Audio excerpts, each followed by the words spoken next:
Okay, so here's the thing. uh, I think last year I read Iron Widow, this book on the end right here.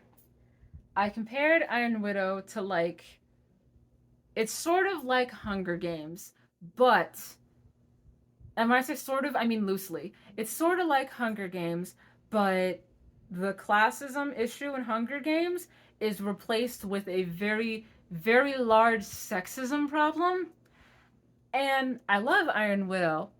The second one has been pushed out. I don't know how people do this. The second one has been delayed, which makes me sad, but because of Zeron's transparency, unlike uh the fruit, I'm I'm okay and not floundering wondering what's going to happen.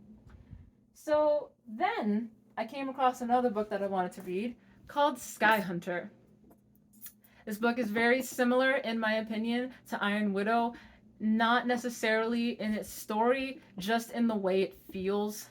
There's a girl who's kind of down on her luck and ends up becoming part of this organization that she isn't necessarily accepted into or wants to be a part of. And there's a guy that she has to be partners with who they think is going to end up killing her, and then he doesn't.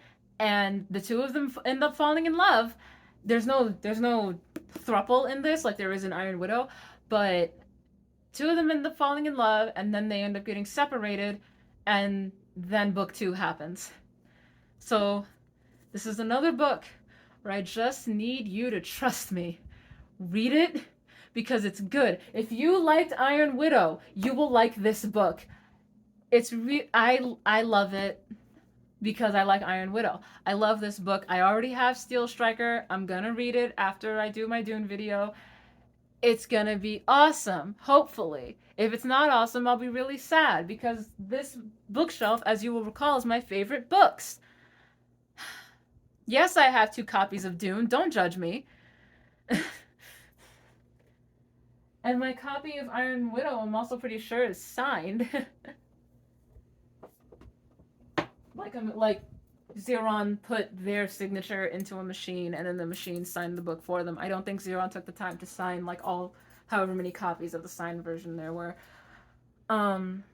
It's really good though. Talon Talon is the main character. She can't speak, so she uses sign language. Uh they fight, there's like a force barreling down on them that wants to take over and wants to ruin their whole thing, and their country is the last country standing. Talon is a refugee from one of their most recent conquest, so people don't like her. But her partner, like the thing that they do, her partner was able to get like she's in the military. He was able to get her into the military by watching her like run from, she was watching them, and then he saw her, she ran off, and he had a hard time catching her. She has the skills, so he got her in. He dies. And the Skyhunter ends up being captured, and they're going to kill him, but Talon vouches for him, so they make him her new partner. Dope. Um yeah, his name is Red. He's able to become an official striker because of Talon, and they're able to they start falling in love. He can speak to her like in her head, so she's like able to actually like talk and not have to use sign language. And at the end, read it. Read it, because there's a second one, so you know this conflict ain't ended that easily. Red's like a new type of weapon that they want to use, but he escaped before they could finish the process on him. Read the book. It's good. If you, I swear, I'm 100% confident in this assertion. If you like Iron Widow, you will like Steel Striker. Steel Striker, that's the second one. You'll like Skyhunter, which is the first one. I swear to God, it's really good. Um, yeah. Talon is inside of her head a lot since she can't speak, so there's often times where there will be pages without dialogue. Just remember that. Um, One spoiler: if Talon and Red don't kiss, I'll scream. I have no sight of the journey nor what the end will be. I know it's probably going to be happy, but if it were bad, I don't think I'd be upset. Now, following Skyhunter was going to be difficult no matter what the book was. However, Witch King and Cinder, not great follow-ups, I gotta be honest with you. Um, I got I got bored because I don't care about Wyatt's problems in Witch King. So, um, yeah, my list basically became, instead of being like how little desire do I have to read this book again, it became how bored am I? Very. I got very bored. Um, with Cinder, I just it's a fun concept, but it felt like there was a lot happening, but not a lot of explanation going on. So, yeah. Hang on.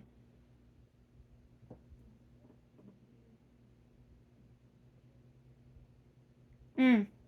Okay. Uh, so what ended up happening was that I didn't want to read Ashes of Gold on the channel. I also didn't, I never planned to read Rose and the Dagger because of the reviews that I saw of it. Hang on.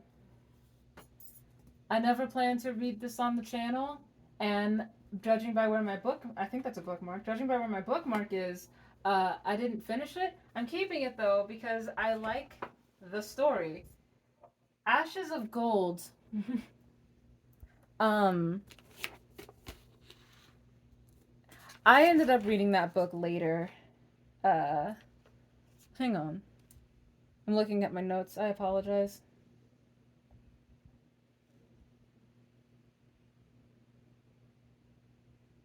Okay. Um, I'll talk about Ashes of Gold in a second. There was another book I read called The Wolf Den. I also got bored. It was supposed to be like a feminist thing.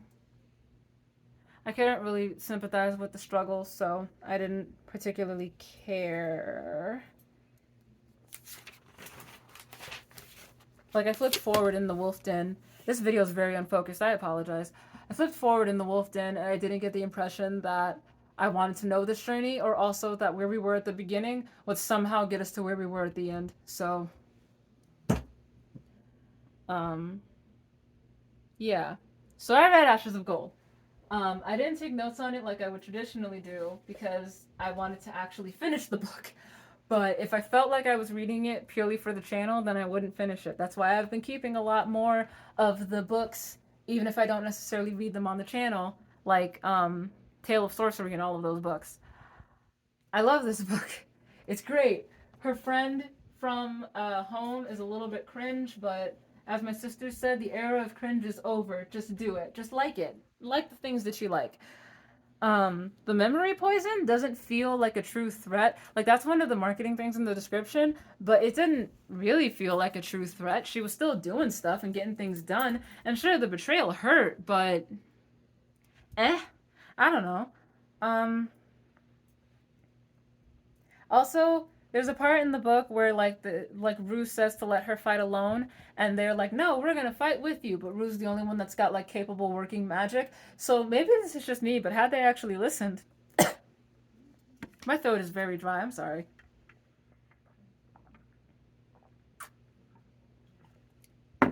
Also, halfway through the book, once it becomes clear that Jamal hid things from her, Jamal?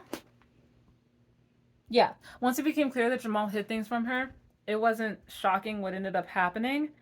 I always knew that Kai didn't like her, so that wasn't shocking either. Um, Sean and Kai annoy me because they have that trope that I hate the most in fantasy when you have someone from our world going into their world. It is not Rue's fault that she doesn't understand their world. She wasn't raised here. She was trying. She was kidnapped from her world to be brought here. She had a whole life. It wasn't her fault. So that was annoying. The memory poison felt like an inconvenience, not a threat. It was just there, and Jamal felt marked for death. I'm glad Rue saw or suspected Kai from the start. Yeah. And then like her friend from home ends up like on the council for the new place, which I don't understand. Doesn't he have a family and stuff? um, I'm not even gonna really discuss Truth of the Divine. It's another book that it's over here because I do like it. It's just if this book is this is the first one, the Axiom's End. If this book is the trauma, then this book is like trying to heal and coming to a nihilistic, fatalistic conclusion. Um, yeah, that's what it felt like. The main character and Ampersand don't end up together like permanently, I don't think, which is nice. There was a lot happening in that book. I made it like halfway through. Um, I'm gonna read it on my own time, not for the channel, but it felt like it was written after Lindsay was chased off of the internet. So unjustly, I still feel she was chased off unjustly, but whatever, I guess.